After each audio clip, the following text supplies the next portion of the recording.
கிறிஸ்துவில் அன்பானவர்களே, ஆண்டவராகிய இயேசு கிறிஸ்துவின் விலையேறப்பெற்ற நாமத்திலே நான் உங்களை வாழ்த்துகிறேன்.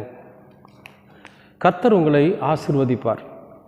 இன்றைய அனுதின உணவில் கர்த்தர் நமக்கு கொடுக்கிற வார்த்தை சங்கீதம் 130 அதிகாரம் 5, 6, 7 3 வசனங்கள். கர்த்தருக்கு காத்திருக்கிறேன், என் ஆத்துமா காத்திருக்கிறது, அவருடைய வார்த்தையை நம்பி இருக்கிறேன். எப்பொழுது விடியும் என்று விடியற் காலத்துக்கு காத்திருக்கிற ஜாமக்காரனை பார்க்கிலும் அதிகமாய் என் ஆத்துமா ஆண்டவருக்கு காத்திருக்கிறது. இஸ்ரவேல் கர்த்தரை நம்பி இருப்பதாக, கர்த்தரிடத்தில் கிருபையும் அவரிடத்தில் திரளான மீட்பும் உண்டு. அன்பானவர்களே, நம்முடைய அன்றாட பிரச்சனை தினமும் ஏதாவது ஒரு பிரச்சனைனாலும் ஏதாவது ஒரு சிக்கல்னாலும் நம்முடைய இருதயம் உடைஞ்சு போயிடும், நொறுங்கி போயிடும். இந்த இருதயம் உடைந்து போகிறது என்னன்னு கேட்டிங்கன்னா, ஓன்னு சத்தம் போட்டு அழுகணும்னு தோணும். சில நேரங்களில் சில விஷயங்கள் நம்மை பாதிக்கிறப்போ யாருமே இல்லாத ஒரு இடத்துல போய் உட்கார்ந்து சத்தம் போட்டு அழுகணும்னு தோணும். அப்போ ஏன்னு கேட்டிங்கன்னா, இந்த மனசு அப்போ தான் கொஞ்சம் சமாதானம் அடையும், துக்கத்தை வெளியே விடும். இல்லைன்னா யாராவது ஒருத்தர்கிட்ட போய் நம்முடைய சூழ்நிலையை சொல்லணும், நம்முடைய துக்கத்தை சொல்லணும். அவங்க அதுக்கு ஒரு ரெமெடி சொல்லுவாங்க. அது நிரந்தரமோ தற்காலிகமோ அவங்க சொல்லுவாங்க. என்னென்னு, சரி விடுங்க பார்ப்போம், இதுக்கான முயற்சி எடுப்போம் அப்படின்னு சொல்லி அவர்கள் நம்மை கொஞ்சம் ஆறுதல் படுத்தி அனுப்புவாங்க. இப்படிப்பட்ட நிலை தான் நமக்கு இன்றைக்கு மனித ஒரு ஜீவியத்திலே நிலவுகிறது. ஆனால் இங்கே அவர் சொல்கிறாரு, அவருடைய வார்த்தையை நம்பி இருக்கிறேன். யாருடைய வார்த்தையை? கடவுளுடைய வார்த்தையை நான் நம்பி இருக்கிறேன். அவர் எனக்கு ஒரு வார்த்தை சொல்லியிருக்கிறார், எனக்கு ஒரு விஷயத்தை அவர் சொல்லியிருக்கிறார், எனக்கு ஒரு வாக்குத்தத்தை அவர் கொடுத்திருக்கார். அந்த வார்த்தை எனக்கு அவர் சொல்லியிருக்கிறார், அதை நான் முழுசாக நம்பிக்கிட்டு இருக்கிறேன். எப்படி நம்பி இருக்கிறேன் அப்படின்னா, எப்பொழுது விடியும் என்று விடியற்காலத்திற்கு காத்திருக்கிற ஜாமக்காரனை பார்க்கிலும் அதிகமாய் என் ஆத்துமா ஆண்டவருக்கு காத்திருக்க. ஜாமக்காரன் அப்படின்னா நடுச்சாமத்தில் ஜோதிடம் சொல்லுவாங்க, பார்த்துருக்கீங்களா? நடுச்சாமத்தில் அவன் என்ன பண்ணுவான், ஊரை சுற்றி வருவான் ஜாமக்காரன். ஒரு ஊருக்கு, ஒரு கிராமம் இருக்குன்னா அந்த கிராமத்தை சுற்றியும் ஒரு ஜாமக்காரன் வருவான்.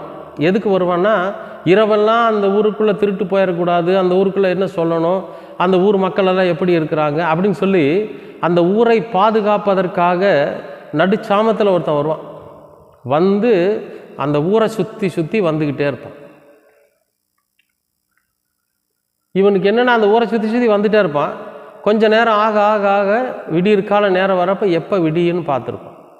எதுக்காக அந்த விடியலை நோக்கி இருக்கிறான் அப்படின்னு கேட்டிங்கன்னா, விடிஞ்சதுக்கு பிறகு காலையில் நேரம் அந்த ஊருக்குள்ளே இருக்கக்கூடிய மக்கள் எல்லாரோட வீட்லேயும் போய் தான் இரவு முழுசு இந்த ஊரை பாதுகாத்ததுக்குண்டான கூலியை வாங்குவதற்காக, அதுக்குண்டான அந்த சன்மானத்தை வாங்கிறதுக்காக அவன் என்ன பண்ணுவான்னு கேட்டிங்கன்னா, அந்த விடியலை எதிர்பார்த்துருப்பான். நாமும் நம்முடைய வாழ்க்கையில் ஒரு விடியலை எதிர்பார்த்துருக்கிறோம். இப்போ இந்த ஜாமக்காரனை விட அதிகமாக அவன் எவ்வளவு வாஞ்சையோடு அந்த விடியற் காலத்தை எதிர்பார்த்து இருக்கிறானோ, அதை விட அதிகமாக என் ஆண்டவருக்காக என் ஆத்துமா காத்திருக்கு. என்னுடைய ஆண்டவர் என்றைக்கு என்னுடைய வாழ்க்கையில் வருவாரோ அன்றைக்கு என் வாழ்க்கையில் விடியல், அன்றைக்கு என் வாழ்க்கை விடியும், அன்றைக்கு என்னுடைய வாழ்க்கையில் வெளிச்சமாக இருக்கும். அதனால் அவருக்காக நான் காத்திருக்கிறேன்.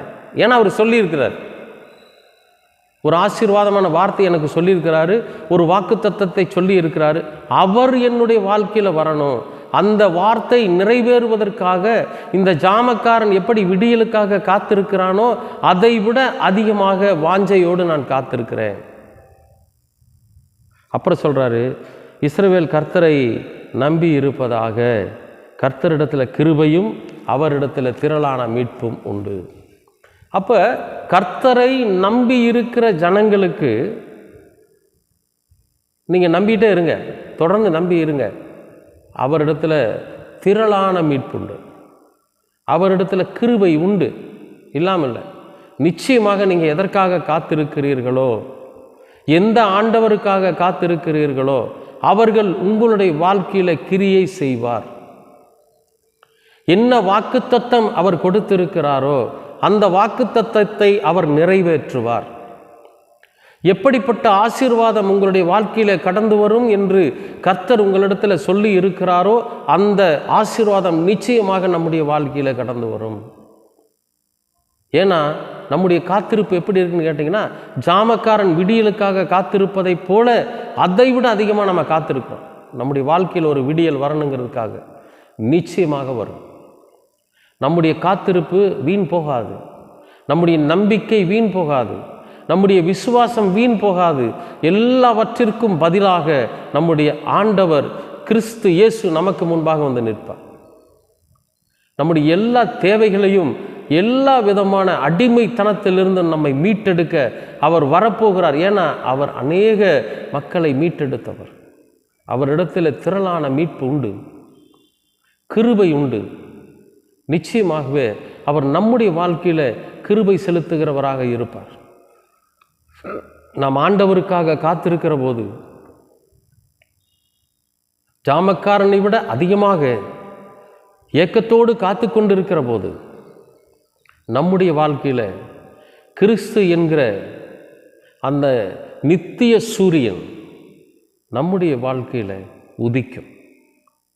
அந்த சூரியன் உதிக்கிற போது நமக்கு விடியல் பிறக்கும். நம்முடைய வாழ்க்கை ஆசீர்வாதமாக இருக்கும், நம்முடைய வாழ்க்கை பிரகாசமாக இருக்கும். நிச்சயமாக உங்களுடைய வாழ்க்கை பிரகாசமாக இருக்கும், மாற்றமில்லை. அன்பானவர்களே, கர்த்தருக்காக காத்திருங்கள், புது பலன் அடைவீர்கள், புதிய வெளிச்சத்தை காண்பீர்கள், புதிய விடியல் உங்களுடைய வாழ்க்கையில் பிறக்கப் போகிறது. கர்த்தர் உங்களை ஆசீர்வதிப்பார். அன்பின் பரலோக பிதாவே, அருமையான நல்ல இந்த அனுதின உணவிற்காக உமக்கு நன்றி ஆண்டவரே. நீர் என்றென்றைக்கும் எங்களோடு கூட இருந்து எங்களை காத்து வழிநடத்துகிற தேவனாய் இருக்கிறீர்.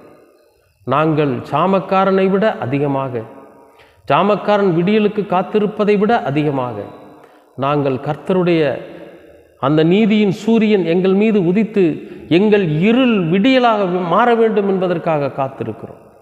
நாங்கள் நம்பி இருக்கிறோம் ஆண்டவரே, உம்முடைய வார்த்தைகளை நம்பி இருக்கிறோம்.